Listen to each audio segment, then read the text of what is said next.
Past 2 years నుండి నేను ఏజీఎస్ఎల్ తిరుపతిలో మెడికల్ కోడ్గా వర్క్ చేస్తున్నాను. కంపెనీ రూల్స్ ప్రకారం మాకు 2 సర్టిఫికేషన్స్ ఉంటాయి, సిపిసి, సిసిఎస్ఎల్ అని. నేను సిపిసి సర్టిఫికేషన్ కంప్లీట్ చేసిన తర్వాత I decided I need to drop A paper to my previous company. నేను రిజైన్ చేసిన తర్వాత మాకు 2 months నోటీస్ పీరియడ్ ఉంటుంది. అంటే ఆ 2 monthsలో మీకు మళ్ళీ రీవర్క్ చేయాలనిపిస్తే చేసుకోవచ్చు. రిజైన్ చేసిన తర్వాత హెచ్ఆర్తో, మేనేజర్తో, టీఎస్తో మీటింగ్ ఉంటుంది. 30th June నా లాస్ట్ వర్కింగ్ డే. అప్పుడు నాకు మీటింగ్ కూడా జరిగింది మేనేజర్తో. అంటే మీరు మళ్ళీ రీవర్క్ చేసుకోవాలనుకుంటే చేసుకోండి అని చెప్పేసి. కానీ నేను రీవర్క్ చేయడానికి ఇష్టపడలేను. తర్వాత నేను లాస్ట్ వర్కింగ్ డే తర్వాత చాలా కంపెనీస్కి ఇంటర్వ్యూస్ ఇచ్చాను. దాదాపు 5 to 6 కంపెనీస్కి ఇంటర్వ్యూ అటెండ్ చేశాను. కానీ నాకు ఏ కంపెనీలో జాబ్ రాలేదు. నాతో పాటు రిజైన్ చేసిన మా ఫ్రెండ్స్కి వచ్చింది. నేను చాలా ఫీల్ అయిపోయినాను. అంటే ఐ ఫెల్ట్ బ్యాడ్. ఎందుకు దేవా నాకే ఇలా జరుగుతుంది, నా పర్ఫార్మెన్స్ వైజ్ నేను బాగా పర్ఫామ్ చేస్తున్నాను, బాగా పర్ఫామ్ చెయ్యని వాళ్ళకే ఇస్తున్నారు, నాకు మాత్రం ఎందుకు ఇలా అని చెప్పేసి లాస్ట్లో నేను చాలా ఏడ్చాను. 1 month బ్యాక్ నుండి ఏడుస్తూనే ఉన్నాను. లిటరల్లీ 1 or 2 hours మోకాళ్ళ మీద ప్రేయర్లో ఉండి, అంటే నా లైఫ్లో నేను ఎప్పుడు అంత ప్రేయర్ చేయలేదు. ఒకసారి మా అక్క కాల్ చేశాను, పూజక్కకి. తనతో చాలా ఫీల్ అయిపోయినాను. సిరి, నువ్వు 1 monthకే ఇలా ఫీల్ అవుతున్నావు, చాలా ఇయర్స్ నుండి జాబ్ చేయని వాళ్ళు ఉన్నారు, నువ్వు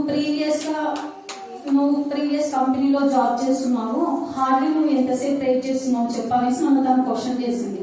అప్పుడు నేను అన్నాను, నేను ఎప్పుడో మార్నింగ్ 8కి వెళ్తాను ఆఫీస్కి, వచ్చేసరికి 7 to 7:30 అవుతుంది. సో నేను అంత టైం స్పెండ్ చేయలేకపోతున్నా ప్రేయర్లో.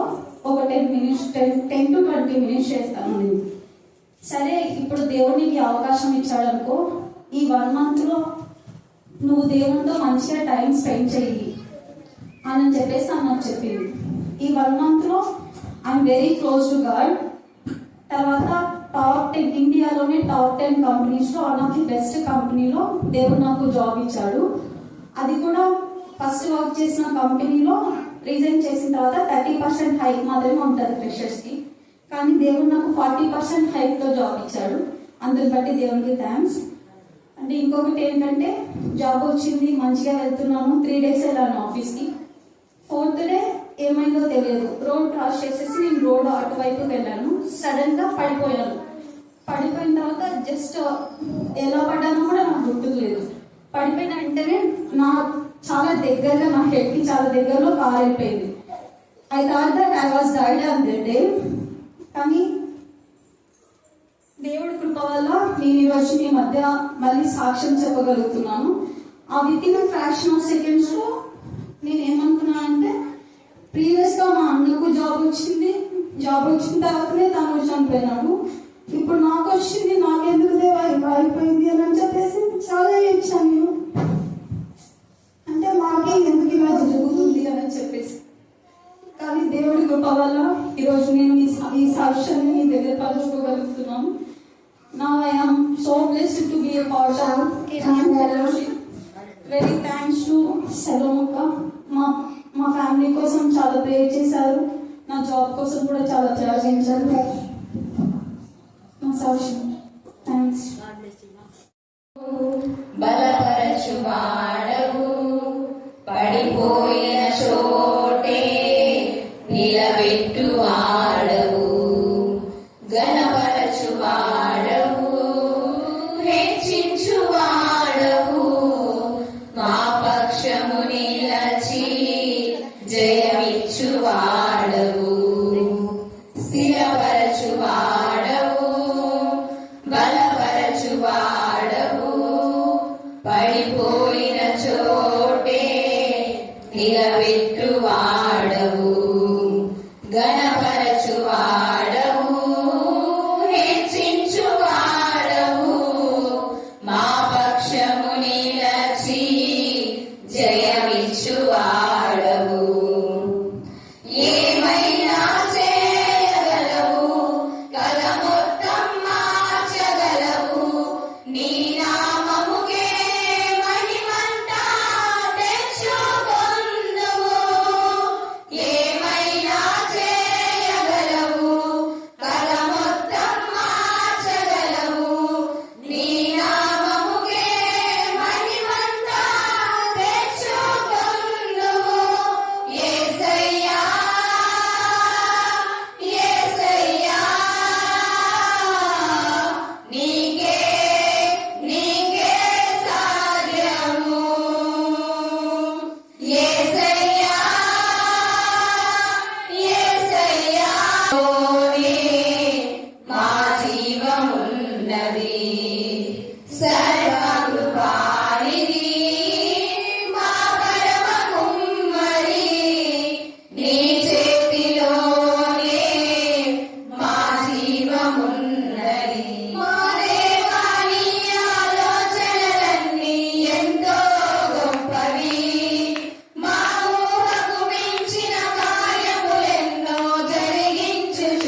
నీ ఆజ్ఞ లేనిదే ఏదైనా జరుగునా నీ కంచె దాటగా శత్రువుకు సాధ్యమా మా దేవా నీవే మా తోడుంటే అంతే చాలును అపవాది తలచిన కీడులన్నీ మేలైపోవును మా దేవా నీవే మా తోడుంటే అంతే చాలును అపవాది తలచిన కీడులన్నీ మేలైపోవును ఏమైనా చేయగలవు కల మొత్తం మార్చగలవు నీ నామముకే మహిమంతా తెచ్చుకొందువు ఏమైనా చేయగలవు కల మొత్తం మార్చగలవు నీ నామముకే మహిమంతా తెచ్చుకొందువు యేసయ్యా యేసయ్యా నీకే నీకే సాధ్యము యేసయ్యా యేసయ్యా నీకే నీకే సాధ్యము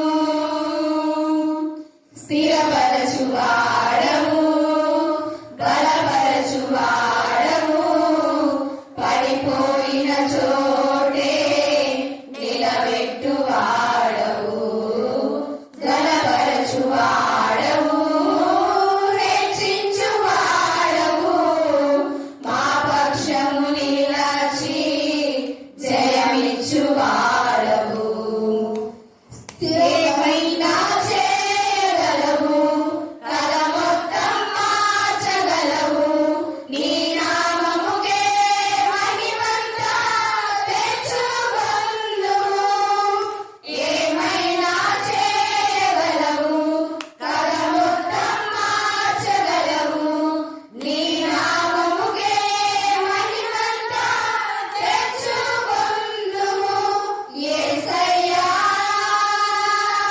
యేసయ్యా నీకే నీకే సాధ్యము యేసయ్యా యేసయ్యా నీకే నీకే సాధ్యము యేసయ్యా యేసయ్యా నీకే నీకే సాధ్యము యేసయ్యా యేసయ్యా నీకే నీకే సాధ్యము ఈ సంఘంలో నన్ను నిలవబెట్టి ఈ కర్మాపీఠ మినిస్ట్రీస్లో నన్ను నిలవబెట్టిన విధానం బట్టి దేవానికి వందనాలు. సమయం ఇచ్చినటువంటి ఈ కరుణాపీఠ మినిస్ట్రీస్కి టీచర్ కూడా చాలా వందనాలు. నేనైతే నిజంగా నాకున్న హెల్త్ కండిషన్ బట్టి అసలు నేను వస్తానని నిలబడతానని కూడా ఎక్స్పెక్ట్ చేయలేదు. మరి దేవుని కృప దేవుడు నిజంగా నన్ను నిలవబెట్టాడు. అందుని బట్టి దేవునికి వందనాలు. లేఖన భాగంలో మనం చూసుకున్నట్లయితే స్తోత్రం చేయుట ఒప్పిడం. సరే, దీన్ని మనం చూసుకున్నాం. ఈ యొక్క లేఖన వచనాలు ఈ 147వ కీర్తన దాదాపు 250 సంవత్సరాలు గల చరిత్ర గల కీర్తన అన్నమాట. ఈ కీర్తన క్రీస్తు పూర్వం 440లో పాడినట్లు థియాలజిస్ట్ చెప్తున్నారు. అయితే ఈ చరిత్ర ఏంటి అంటే, అది తర్వాత ప్రజలు ఎలా అయిపోయినారంటే ఇంకా ప్రభు దగ్గరకు వచ్చేవారు కాదు, దేవుని ప్రార్థించేవారు కాదు, దేవుని మాటలు వినేవారు కాదు, దేవునికి దూరస్తులుగా ఉండేవారు అనమాట.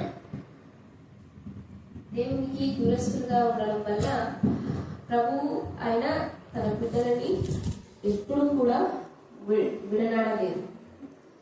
నా బిడ్డలు నా దగ్గరికి రావాలని ఆశపడుతున్నాడు. ప్రభు మన విషయంలో కూడా అలాగే మనం మన మనుషులంగా ఎంత ఆలోచనలోను, తలంపుల్లోను, క్రియల్లోను, నడతల్లోనూ మనం ప్రభుకి దూరం అయిపోతున్నప్పుడు ఆయన నా బిడ్డలు నా దగ్గరికి రావాలని ఆశపడుతున్నాడు. కాబట్టి దేవుడు యెషయా ప్రవక్త ద్వారా, ఇలా చాలా మంది ప్రవక్తల ద్వారా దేవుడు హెచ్చరిస్తూ వస్తున్నాడు. తూర్పు నుండి శత్రువులు వస్తారు, మిమ్మల్ని బంధిస్తారు, మీరు దేవునికి లోబడండి అని యెషయా ప్రవక్త చెప్పడం. ఆయన తర్వాత హబక్కూకు, తర్వాత నహూము, ఇలాగ చాలా మంది ప్రవక్తలు ప్రజలను హెచ్చరిస్తూ వస్తున్నారు. మీరు మారండి, మీరు ప్రభు వైపు తిరగండి, ఆయన తట్టు తిరగండి, మీరు మారండి అని చెప్తూ వస్తున్నారు అనమాట. ఈ తర్వాత ఇర్మియా ప్రవక్త కూడా ఆయన దగ్గర 40 సంవత్సరాలు కూడా ప్రవచిస్తాడు, 40 సంవత్సరాలు కూడా హెచ్చరిస్తాడు, మీరు మారాలి, ప్రభు వైపు తిరగాలి అనేసి. కానీ ఎట్టకేలకు దేవుని కోపం తన ప్రజల మీద వచ్చింది. ఈ బబులోను సామ్రాజ్యం, బబులోను రాజు వచ్చి ఈ ఇశ్రాయేలులను చెరపట్టుకొని పోతాడు. దాదాపు 10,000 మందిని చెరపట్టుకొని పోతాడు. అందులో చాలా మంది, కొంతమంది ప్రవక్తలు కూడా ఉన్నారనమాట. దేవునికి ఇష్టమైన బిడ్డలు కూడా ఉన్నారు. 10,000 మందిని తీసుకెళ్ళిపోవడమే కాకుండా ప్రభు యొక్క మందిరంలోని సామాగ్రిని కొల్లగొట్టుకుపోవడం, ఆ గోడల మధ్య దాచబడిన బంగారాన్ని కూడా తీసుకెళ్లి మొత్తానికి మందిరము, గోడ, పట్టణము, ప్రహరీ గోడ ఇదేమీ లేకుండా చేశారు. ప్రభు ఒక్కసారి మన మీద కోపపడి సాతానుకు అప్పగించాడే అనుకోండి, ఆ గోడ అనేది ఉండదు, ఆ ప్రహారం అనేది ఉండదు, తలుపులు అనేవి ఉండవు. అంటే మనకి భద్రత ఉండదు.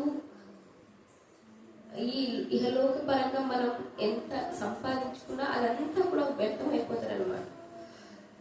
ఎంతగా అంటే ప్రభు అక్కడ అప్పగించినప్పుడు అర్థమవుతుంది. అంటే విసిగిపోయేంతగా ప్రభు హెచ్చరిస్తూ వస్తున్నాడు. ఆఖరికి మందిరమే కూల్చబడింది.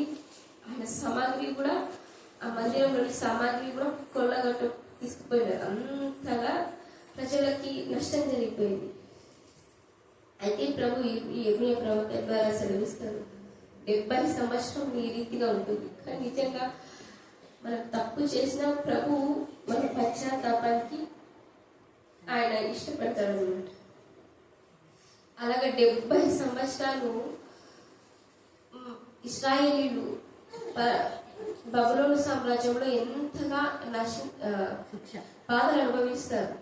ఈ 137వ కీర్తన అనుకుంటాను, అక్కడ మనం చూస్తాము. బబులోను నదుల మీద మనం కూర్చుని ఉన్నప్పుడు సియోను మనం జ్ఞాపకం చేసుకుని ఏడ్చుచుంటిని. నిజంగా ఎప్పుడైతే దేవునికి మనం దూరం అయిపోతామో అప్పుడు అర్థమవుతుంది ఆయన ప్రేమ, ఆయన కనికరం, ఆయన జాలి, అవన్నీ కూడా మనకు అర్థమవుతాయి అనమాట. ఇప్పుడు వాళ్ళు బాధపడుతున్నారు. వాళ్ళు బాధపడిన బాధ 70 సంవత్సరాలు. అయితే దేవుని కృప వల్ల దానియేలు ప్రవక్త వస్తుంది. దానియేలు ప్రవక్త నిజంగా లేఖనాన్ని పరిశీలించి 70 సంవత్సరాలు పూర్తయ్యాని ప్రార్థించినప్పుడు నా ప్రియుడు నాకు ప్రార్థన చేశాడని నిజంగా దేవుడు అది ఒక ఇంపైన సువాసన యాగంగా ఆహ్వానించి ఆ యొక్క 70 సంవత్సరాలు పూర్తవగానే దేవుడు మరలా తన బిడ్డలని యెరూషలేముకి రప్పిస్తాడు. దాదాపు పోయిన వాళ్ళు, చెరపట్టిన వాళ్ళు 10,000 మంది, కానీ తిరిగి వచ్చిన వాళ్ళు 47,000 మంది. అంటే అక్కడే సంతానం ఉంటున్నప్పటికీ వాళ్ళ పిల్లలు, తాతలు, ముత్తాతలు అందరూ కూడా ఆ బాధని అనుభవిస్తున్నారు. కానీ తిరిగి దేవుడు పిల్ల, తల్లులు, ముత్తాతలతో సహా దేవుడు తీసుకొచ్చేస్తాడు. హల్లెలూయా. మనం ప్రభు వైపు తిరిగితే మనం పోగొట్టుకునేది భావాలతో సహా దేవుడు మనకు తెలియజేస్తాడు. హల్లెలూయా.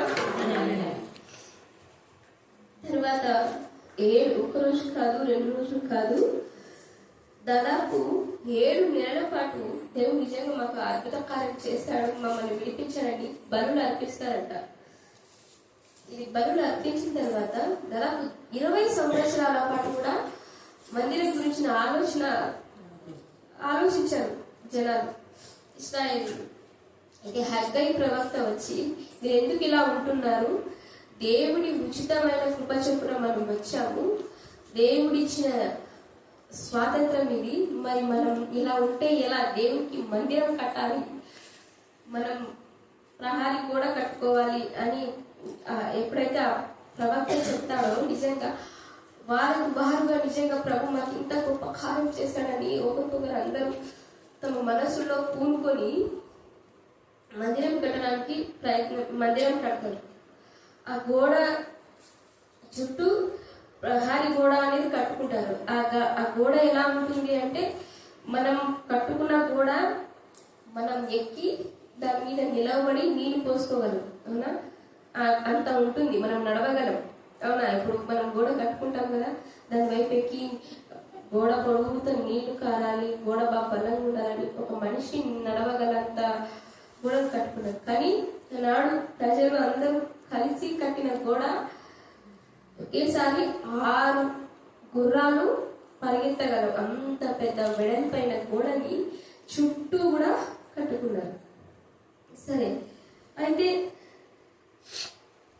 ఈ గోడ 52 రోజుల్లోనే పూర్తి చేశారని లేఖనాలు థియాలజిస్ట్ చెప్తున్నారు. ఈ గోడ చుట్టూ 8 గుమ్మాలు, ఈ గోడకి 8 గుమ్మాలు ఉంటాయి. అందులో స్పెషల్గా ఒక గుమ్మం పేరు నీటి గుమ్మం. అయితే ఈ నీటి గుమ్మం దగ్గర ఉన్న భూమి దగ్గర పెద్ద స్టేజ్ వేసి ఎజ్రా ప్రవక్త నిలవబడి దేవుని యొక్క లేఖనాలను, దేవుని యొక్క వాక్యాన్ని వివరిస్తారు. అయితే వాళ్ళు అనుభవించిన బాధ దాదాపు 100 సంవత్సరాలు కాబట్టి ఆయన మాట్లాడేది హిబ్రూ భాష. అయితే వాళ్ళకి అర్థం కావట్లేదు. ఎన్నో భాషలు చాలా మంది నేర్చుకున్నారు, ఒక్కొక్కరు ఒక్కొక్క భాషలు ఉంటున్నారు, వాళ్ళకి అర్థం కావట్లేదని ఎజ్రా ప్రవక్త ఆయన ప్రవచిస్తున్నప్పుడు పొద్దున వాక్యం వినిపిస్తే మధ్యాహ్నం 3 అవుతుంది, అంతవరకు కూడా ఆయన ప్రవచిస్తున్నాడంట. అయితే ఆయన పక్కన ఇటువైపు 6 మంది, ఇటువైపు 6 మంది ఈయన హెబ్రీ భాషలో బాగున్నారా అని చెప్తే తెలుగులో బాగున్నారని ఒకరు, ఇంగ్లీష్లో ఇంకొకరు, హిందీలో ఇంకొకరు, తమిళంలో ఒకరు, ఇలా ఒక్కొక్కరు వాళ్ళ భాషలో తర్జుమా చేస్తూ దేవుని వాక్యాన్ని విన్నట్లు థియాలజీ చెప్తుంది. అయితే ఒకటి, ప్రభు ఇంత గొప్ప కార్యం చేసిన తర్వాత ప్రభుకి మనం స్తుతి చెల్లించాలి. అప్పుడు అంటున్నాడు ఎజ్రా ప్రవక్త, దేవుడు మనకు చాలా గొప్ప కార్యం చేస్తాడానికి యెహోవాను స్తుతించుడి, మన దేవునికి స్తోత్రగానము చేయుట మంచిది, మనోహరము, స్తోత్రము చేయుట ఒప్పినం. ఈ వచనాన్ని మనం ఒకసారి జ్ఞాపకం చేసుకుంటే ఈ 147వ కీర్తనలో దేవుని యొక్క మహిమ మనకి కనిపిస్తుంది. దేవుడు మనకి ఎంతగా కాపాడుతున్నాడో మనకు అర్థమవుతుంది. ఒక మనుషులుగా మనం ప్రభువు ఎంత సమర్థుడు అనేది మనం జ్ఞాపకం చేసుకోగలుగుతాం అన్నమాట. ఇక్కడ మొదటి వచనం చూస్తే యెహోవాను స్తుతించుడి. ఇది మన లైఫ్ లో మనం గుర్తు పెట్టుకోవాలి. ఎట్లా అంటే మనకి కష్టాలు ఏది ఉన్నా, కన్నీరున్నా ప్రభువ ఇంతకంటే దీన స్థితిలో ఎంతో మంది ఉంటున్నారో, మాకంటే మాకు కొడుకులు లేరని బాధపడుతుంటే, అసలు చచ్చిపోతే పూడ్చిపెట్టడానికి బంధువులు కూడా లేని స్థితిలో ఉంటున్నారు. అట్లాంటి వాళ్ళని చూసుకుంటే మనకి నేను ఎంత ధన్యులం తండ్రి అని మనం ఒకసారి మనం స్తుతి చేసుకోవాలనుకుంటున్నాం. ప్రభా, నా పిల్లలను పట్టించుకోవట్లేదంటే అసలు పిల్లలే లేని వాళ్ళ గురించి ఒకసారి జ్ఞాపకం చేసుకుంటే మనకు ఆటోమేటిక్గా ప్రభా నిజంగా నేను ఎట్లా స్తుతించాలా తండ్రి అనేది ఆలోచన వస్తుంది. ఎగ్జాంపుల్ ఒకటి చెప్తున్నారు. నేను ఎన్నో రోజుల నుంచి నాకు ప్రభా నిజంగా సాక్ష్యం నాకు చెప్పాలనిపించి నేను చెప్పినాను. దేవుడు నా జీవితంలో గొప్ప కార్యం చేశాడు. అంటే నేను మెంటల్ గా అంతగా స్ట్రగుల్ అయ్యాను, చచ్చిపోయే స్థితిలోకి నేను వెళ్ళిపోయాను. ఒకటి డిసైడ్ అయిపోయినా, ప్రభా మనుషుల మాటలు లెక్క చేయకూడదు అని. అందుకని ఆదివారం నేను ఫాస్టింగ్ చెప్పాను. సోమవారం నుంచి ఇంకా మా బాబుకి హెల్త్ పరంగా ఇంకా చాలా సఫర్ అవుతున్నాడు. కంపోషన్స్ ఒక 5 days గడిచింది. దెన్ నెక్స్ట్ నాకు సరే ఇద్దరం ఇక్కడ ఉన్నాం కదా ఇక్కడ అనుకుంటే, హైదరాబాద్లో ఉన్న మా ఆయన కూడా మోషన్స్ వామిట్స్ ఆయన సఫర్ అవుతుంది. మా ఫ్యామిలీని హెల్త్ పరంగా సాధారణ సఫర్ చేస్తున్నాడు అనమాట. ఏంటి అంటే స్తుతి చెల్లించడం ఇష్టం లేదు సాధారణ. మనం ఎప్పుడైతే దేవునికి నిలబడి ప్రభువా మేము స్తుతి చెల్లిస్తాం, దేవా నిజంగా నీ స్తుతి చెల్లించడమే గొప్ప శ్రేయస్కరమైన భాగ్యం, స్తుతిలోనే దేవా అంతా ఉంది అని ఎప్పుడైతే మనం అనుకుంటామో, స్తుతి మనం చేయడానికి మనం సిద్ధపడతామో, సాధారణు అది చేయకూడదని మనల్ని చాలా రకాలుగా బాధిస్తాడు అనమాట. ఇప్పటికీ నాకు ఆ మాత్రం ఉంది, మా ఆయన సెట్ అయిపోయాడు. కానీ ఆ చిన్న బాబు వైరల్ ఫీవర్తో ఎంతగా సఫర్ అయిపోతున్నాడు. అప్పుడే చాలా బాధేస్తూ ఫుడ్ తినట్లేదు, ఆహారం తాగట్లేదు. కానీ ఒకటే యెహోవాను స్తుతించు. హల్లెలూయా హల్లెలూయా. మనకి ఎన్ని బాధలున్నాను మనం ప్రభుని మాత్రం స్తుతించాలి. ఎట్లా స్తుతించాలి? ప్రభు ఎలాంటి వాడు, ఆయన మహిమ ఎలాంటిది. ఇప్పుడు మనం సన్నిధిలో ఉన్నాం కానీ ఇప్పటి వరకు ఆయన మహిమని మనం చూడలేని స్థితిలో ఉంటున్నాం. ఆయన శక్తిని మనం పొందలేని స్థితిలో. ఎప్పుడైతే ప్రభువా మీలాంటి అడవి తండ్రి, ఇంత గొప్ప దేవుడు, వాక్యంలో అదే ఉంది. 2వ వచనం చూస్తే యెహోవా యెరూషలేమును కట్టువాడు. ఎప్పుడైతే నువ్వు ప్రభుకి స్తుతిస్తావో, ప్రభు వైపు తిరుగుతావు, మనం ప్రభు వైపు తిరిగి ప్రభు నీవే నాకు ఆధారం తండ్రి అని ఒక చంటి బిడ్డ ఏ రీతిగా అయితే ప్రభు మీద మనం ఆధారపడతామో, అప్పుడు ప్రభు మనల్ని కడతాడు, మన హృదయాన్ని కడతాడు, మనకున్న బాధల్ని తీసేస్తాడు. హల్లెలూయా. చెదరిన ఇశ్రాయేలులను పోగు చేయవాడు. అంటే మనం ఈ లోకపరంగా అని కాదు, ఒకవేళ నిజంగా మనం సహవాసంలో లేక ఈ లోక ఆలోచనతో ఉంటూ ఈ లోక సమస్యలతో మనం బాధపడిపోతూ దూరం అయిపోతుంటే కూడా చెదరిపోతే తిరిగి మళ్ళా దేవుడు ఆయన సన్నిధికి రప్పిస్తాడు. హల్లెలూయా. ఆయన సహవాసంలో మనం నిలబెడతాడు అనమాట. గుండె చెదిరిన వారిని ఆయన బాగు చేయవాడు. నిజంగా ఎప్పుడైతే ప్రభు సన్నిధిని మనం ఆశ్రయిస్తామో, ఆయన మహిమ గురించిన ఆలోచనలో మనం ఉంటాము, ఆయన శక్తి గురించి మనం ఆలోచిస్తాము, ప్రభు ఇలాంటి వాడి తండ్రి అని మనం ఎప్పుడైతే ఆధారపడతామో, ప్రభు మనకు తోడుగా ఉండి మన ఒకవేళ మనకు ఉండే చింతని అసలు మనం ఊహించలేని వాళ్ళు కూడా మనల్ని బాధ పెట్టినప్పుడు ప్రభు మనకు తోడుగా ఉంటాడు. ఆయన ఎంత గొప్ప వాక్యంలో సెలవిస్తుంది, నక్షత్రముల సంఖ్యను ఆయన నియమించాడు, వాటన్నిటికీ పేర్లు పెట్టినాడు. ఆ నక్షత్రాలు ఎవరు కాదు, మనమే. ఒక్కొక్కరికి ఒక్కో పేరుంది.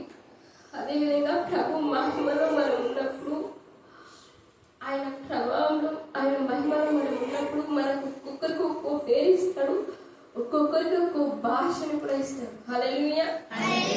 అంత గొప్ప భాగ్యం. నిజంగా ఆయన స్తుతించడానికి దేవదూతలు, కెరూబులు, సెరాఫులు ఎంతగానో ప్రతిరోజు ఆయన మహిమను చూడలేక, ఆ ప్రత్యక్షతను చూడలేక నిజంగా కళ్ళు కప్పుకొని ప్రతిరోజు ఇంకా కేవలం దేవుడు పరిశుద్ధుడు పరిశుద్ధుడు పరిశుద్ధుడు, వాటి నోటి ముందర ఇది తప్ప ఇంకో ఆలోచన లేదు. అంటే ఆ మహిమ అంత గొప్పది.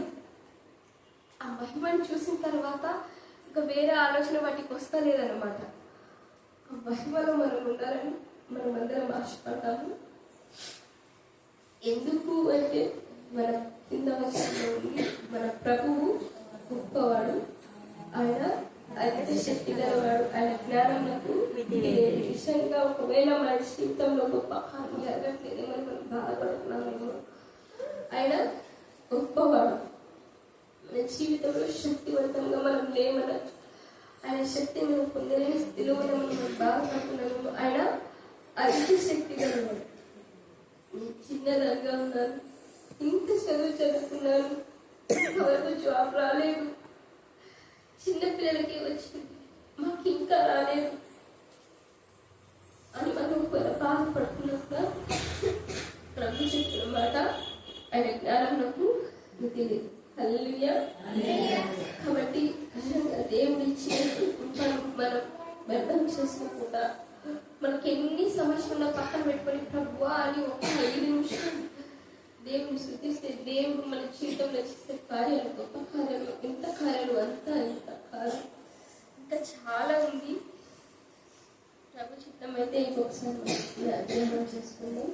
దేవుడు నాకు ఇచ్చినటువంటి ఒక శ్రేష్టమైన అవకాశాన్ని బట్టి దేవాది దేవునికి వందనాలు. కాబట్టి మనకి ఎన్ని సమస్యలున్నా స్తోత్రం చేయడం ఒప్పిదం, ఇది మనం జ్ఞాపకం చేసుకుని ఆయన సన్నిధిలో మనం నిలబడి ఇది ఒక ఒప్పందంగా అనుకొని మనం ప్రతిరోజు దేవునికి స్తుతి చెల్లించే వారంగా మనం ఉండాలని ఆశపడుతూ